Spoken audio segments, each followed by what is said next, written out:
Hello viewers, welcome to our channel. నేను మీ చరణ్ పరిమి. కోల్కతా కేసులో CBI నిన్న కోర్టులో వాదనలు వినిపించింది. ఈ వాదనలో మరికొన్ని విషయాలు బయటపెట్టింది. ఇప్పటిదాకా సంజయ్ రాయ్ని అలాగే సందీప్ ఘోష్ ప్రిన్సిపల్ ఎవరైతే ఉన్నారో వీళ్ళిద్దరికీ పాలిగ్రాఫ్ టెస్టులు, ఈ టెస్టులన్నీ పూర్తయిన తర్వాత 100 గంటల విచారణ కూడా పూర్తి చేసి రకరకాల విషయాలు అయితే వీళ్ళు బయటపడడం జరిగింది. అవన్నీ మనం మాట్లాడుతూ వచ్చాం. ఇవన్నీ ఒక ఎత్తు అయితే ఇప్పుడు బయటకు వచ్చిన విషయం మరో ఎత్తు. ఇదేంటంటే ఒక నర్సుని ఎంక్వైరీ చేసినప్పుడు తెలిసిన కొన్ని విషయాలు. ఆ నర్సు ఏం చెప్పింది అంటే, ఒక జూనియర్ డాక్టర్ అనుమానాస్పదంగా ఉండటం అనేది అక్కడ కనిపించిన కీలకమైన విషయం. అతను ఏం చేశాడు, ఆయన్ని ఎందుకు అనుమానించాల్సి వచ్చింది? అయితే ఆయన పేరు చెప్పడానికి ఆ నర్సు ఇష్టపడలేదు. కానీ పోలీసు వాళ్ళు ఇప్పుడు ఆ వ్యక్తిని పట్టుకునే పనిలో ఉన్నారు. ఏంటని చూస్తే, ఎవరైతే ఈ ట్రైనీ డాక్టర్ చనిపోయారో ఆవిడ చనిపోయిన ఆగస్టు 9వ తారీఖు అదే రోజు రాత్రి ఆ నర్సు తన డ్యూటీలో ఉన్నారు, ఏదో వర్క్ చేసుకుంటూ ఆ ప్రాంతానికి వచ్చారు. వస్తే వాష్రూమ్లో, అంటే ఆ హాల్ ఏదైతే ఉందో సెమినార్ హాలు, దాని పక్కన వాష్రూమ్ ఉందన్నమాట. సో అందులో ఆ బాత్రూంలో ఎవరో స్నానం చేస్తున్నట్టుగా ఆవిడకి అనిపించింది. ఎవరో అర్థం కాలేదు. సరే చూసింది. తర్వాత వాళ్ళు బయటకు వచ్చిన తర్వాత చూస్తే ఒక జూనియర్ డాక్టర్ అని అర్థమైంది. నిజానికి అంటే ఆయన డ్రెస్ వ్యాపారం కావచ్చు, ఇవన్నీ కూడా చూసినప్పుడు జూనియర్ డాక్టర్ ఇది అనిపించింది. అనిపించాక అతన్ని అడిగింది, ఎప్పుడు మిమ్మల్ని చూడలేదు, అసలు మీరు ఎవరు అంటే ఆయన సమాధానం చెప్పలేదు. మీరు ఎక్కడి నుంచి వస్తున్నారు ఏంటంటే, అతను ఏమన్నాడంటే, నేను జూనియర్ డాక్టర్ని. సో నేను మల్టీ డ్రగ్ రెసిస్టెన్స్ వార్డులో ఉన్న 4వ వార్డులో ఒక పేషెంట్ వచ్చారు. సో ఆ పేషెంట్కి ట్రీట్మెంట్ చేస్తున్నారు. ఆ పేషెంట్కి ఉన్న బ్లడ్ అంతా నా వ్యాపారానికి, నా డ్రెస్కి అయింది. సో దాన్ని కడుక్కోవడం కోసం, నా బాడీ మీద పడిన దాన్ని కడుక్కోవడానికి స్నానం చేస్తున్నానని చెప్పాడు. అది కూడా పిఆర్సీబీ చేస్తుండగా ఆ బ్లడ్ ఆయన మీద ఆయనకు అంటిందంట. సో దానివల్ల ఇప్పుడు స్నానం చేశానని చెప్పాడు. సో దాంతో ఆవిడ ఆశ్చర్యపోయారు. సరే మీ పేరేంటి అని అడిగితే ఆయన సమాధానం చెప్పలేదు. చెప్పకుండా ఆయన వెళ్ళిపోయి మరొక వార్డులో ఫ్రిడ్జ్లో ఏదో వెతుకుతూ ఉన్నాడు.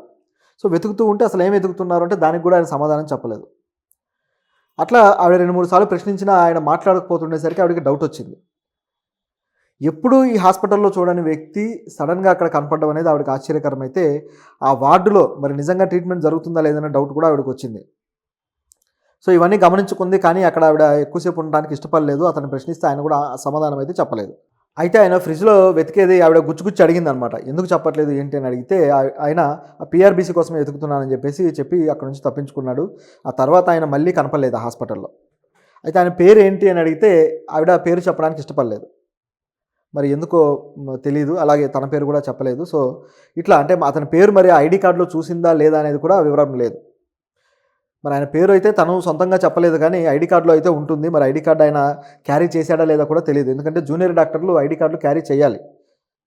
మరి ఆయన చేశాడా లేదా కూడా తెలియదు. సో బహుశా ఆవిడకి పూర్తి డీటెయిల్ లేకపోవడం, కేవలం అనుమానాస్పదంగా మాత్రమే ఉండటంతో ఆవిడ పూర్తి స్థాయిలో చెప్పలేకపోయిందేమో అనిపిస్తుంది. సిబిఐ వాళ్ళకి ఇచ్చిన వాంగ్మూలంలో ఇవన్నీ కూడా ఆవిడ తెలియజేశారు. సో ఇదొక ఎత్తు అయితే, మరొక అంశం వచ్చేసి అసలు నిజంగా బ్లడ్ స్టెయిన్స్ ఏవైతే ఉన్నాయో అవి వేరే పేషెంట్వా లేకపోతే ఈ హత్యకు గురైన అమ్మాయివా, ఈ జూనియర్ డాక్టర్వా అన్న డౌట్ అయితే ఇప్పుడు పోలీసులకు వచ్చింది.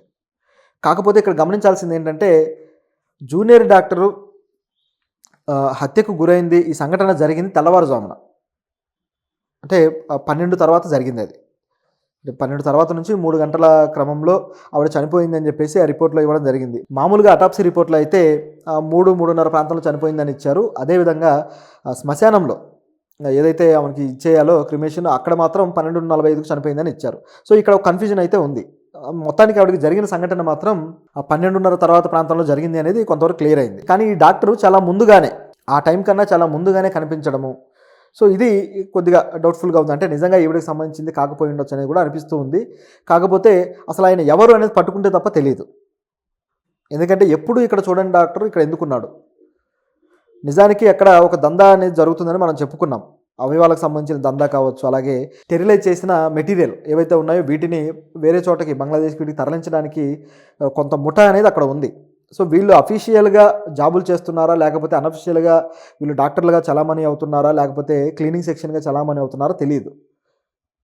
ఇలాంటి వాళ్ళని నియమించింది కూడా ఆ ప్రిన్సిపల్ సందీప్ ఘోష్ అనే వాదన బలంగా ఉంది. కాబట్టి ఈ కొత్త వ్యక్తులు ఎవరో పట్టుకుంటే తప్ప అసలు విషయాలు అయితే బయటికి రావు. ఇది ఒక కోణం అయితే, దీంట్లో మరొక అంశం ఉంది. ఏంటంటే నిన్న జరిగిన ఏదైతే వాదనలు ఉన్నాయో సిబిఐ వినిపించింది కదా, ఇక్కడ సిబిఐకి కోర్టు కొద్దిగా మొట్టికాయలేసింది, గట్టిగా తిట్టింది. ఏమన్నారంటే, ఈ ఎవరైతే సంజయ్ రాయ్ ఉన్నాడో ఈ సంజయ్ రాయ్కి మేము బెయిల్ ఇచ్చేసి పంపించేయాలంటారా, మీకు అసలు బుద్ధుందా అని చెప్పి సిబిఐని తిట్టింది. ఎందుకు అలా బెయిల్ ఇవ్వాలి అన్నారు, ఎందుకు తిట్టారు అని చెప్పి చూస్తే ఇక్కడ ఒక విషయం గమనించాలి. ఈ వాదనలు స్టార్ట్ అయిన తర్వాత అటువైపు సంజయ్ రాయ్ తరపు లాయర్ కవిత గారు వాదనలు వినిపించారు. అతనికి బెయిల్ ఇవ్వండి, అతనికి ఏం తెలియదు, అతను అన్నీ కూడా చెప్పేశాడు అని చెప్పి. మరోవైపు చూస్తే సిబిఐకి సంబంధించిన లాయర్ అందుబాటులో లేడు. ఆయన కోసం ఎదురు చూసి కోర్టు వాల్యుబుల్ టైం అంతా వేస్ట్ అయింది. అంటే ఎందుకంటే కౌంటర్ వాదించడానికి ఎవరు లేనప్పుడు మరి బెయిల్ ఇవ్వాలా అనే విషయంలో కోర్టు ఏం డెసిషన్ తీసుకోవాలి, వాళ్ళు అడిగారు కదా అని ఇచ్చేయాలా. సో ఈ విషయాన్ని సిబిఐ అధికారులు ప్రశ్నించింది, మీ లాయర్ ఏం చేస్తున్నారు మీరు అసలు అని. సో వాళ్ళు కూడా కంగారు పడ్డారు. చివరికి ఆ లాయర్ని కమ్యూనికేట్ చేయడానికి ప్రయత్నించారు. మరి ఆయన ఎక్కడ స్టక్ అయ్యారో కానీ దాదాపు 2 గంటల తరువాత ఆ లాయర్ రావడం జరిగింది కోర్టుకి. వచ్చిన తర్వాత తన వాదన వినిపించారు. లేదు, ఆయనకు బెయిల్ ఇవ్వడానికి వీల్లేదు, ఆయన చెప్పిన వాటిల్లో చాలా వరకు అబద్ధాలు కూడా చెప్పారు, అదేవిధంగా ఆయన చాలా తీవ్రమైన నేరం చేశారు కాబట్టి బెయిల్ వద్దని చెప్పేసి ఆయన మాట్లాడారు. అయితే ఈ ప్రాసెస్లోనే కోర్టు వ్యాఖ్యానించింది, మీరు ఈ విధంగా కోర్టు సమయాన్ని వృధా చేశారు, మీరు ఇలా లేకుండా పోతే వాళ్ళకు ఏం సమాధానం చెప్పాల్సి ఉంటుంది. సో అతని బెయిల్ పిటిషన్ ఇవ్వమని అడుగుతున్నారు, 2 గంటల తర్వాత వచ్చారు, ఈలోపు ఆయనకు బెయిల్ ఇవ్వాల్సి వచ్చిన పరిస్థితి ఉంటుంది కదా, ఒకవేళ ఇచ్చేస్తే పరిస్థితి ఏంటి, ఇవ్వమంటారా అని చెప్పేసి తిరిగి సిబిఐని ప్రశ్నించారు. దాంతో సిబిఐ కొద్దిగా డిఫెన్స్లో పడ్డారు, ఏం చేయాలో అర్థం కాలేదు వాళ్ళకి. చివరికి క్షమాపణ చెప్పుకొని ఈసారి అలా జరగదని మాట్లాడారు. సో ఇటువంటి పరిస్థితిలో, ఇటువంటి తీవ్రమైన కేసులో సిబిఐ ఇలాంటి చర్యలు తీసుకోవడం, ఈ విధంగా నెగ్లెక్ట్గా ఉండటం